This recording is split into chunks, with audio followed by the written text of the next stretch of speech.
The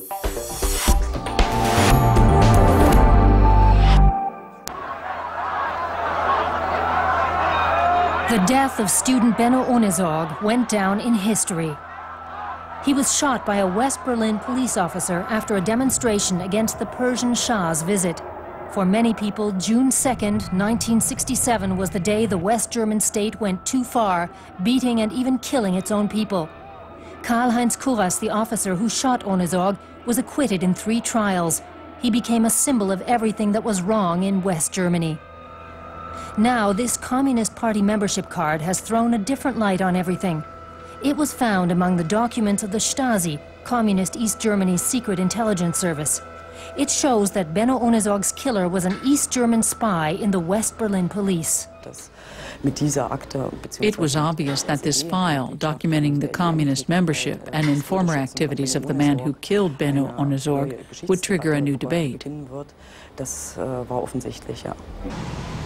Karl-Heinz Kurras, now 81 years old, lives peacefully in Berlin. The newly discovered Stasi files have flung him and the day Benno Ohnesorg died back into the spotlight.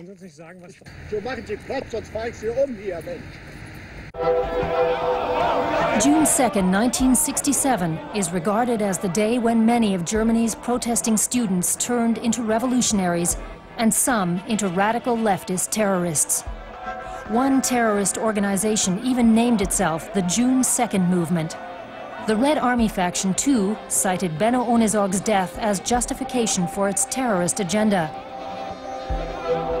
This event now appears in a different light, and questions have arisen about East Germany's influence over it and over other events in West Berlin and West Germany. We'll have to rewrite history. Things would not have radicalized so fast, and perhaps the terrorist scene, and especially its sympathizer scene, wouldn't have developed so much. People would have been more critical of East Germany. It was ignored while West Germany was branded crypto-fascist. People whitewashed East Germany. Ghosts of the past keep rising out of the several hundred kilometers of documents stored at the agency set up to specifically administer the Stasi files. Many files have never been viewed in the last 20 years. New information often turns up by chance, like the file on Karl-Heinz Kurras.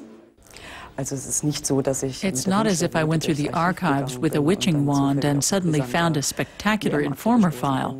I was researching the file in another context, a different topic, and I was very surprised to stumble over this. In 1989, when East German citizens stormed the Stasi headquarters, secret agents tried to destroy their files as fast as they could. Today, these shreds are being painstakingly reassembled at the agency that administers the Stasi documents. It's a Sisyphean task, like much of the agency's work. There are warehouses full of sacks of shredded and torn documents waiting to be reconstructed. It's very difficult to find what information is where. Critics of the agency say it takes too long and that access to the files is too difficult. I hope that broader and more intensive research is done, and that the researchers can look at the materials themselves, rather than depending on whether the agency staff finds something or not. The Stasi Records Office is known as the Böttler Agency because Marianne Böttler heads it.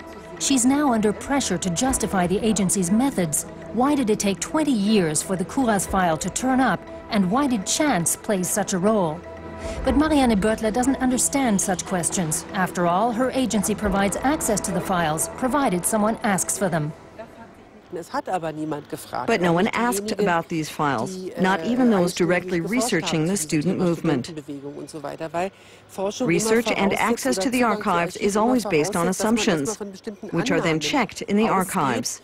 It just never occurred to anyone. June 2nd, 1967 went down in West German history. It was always a significant date. Now it's become even more so, as a day when an East German spy influenced the course of West German history.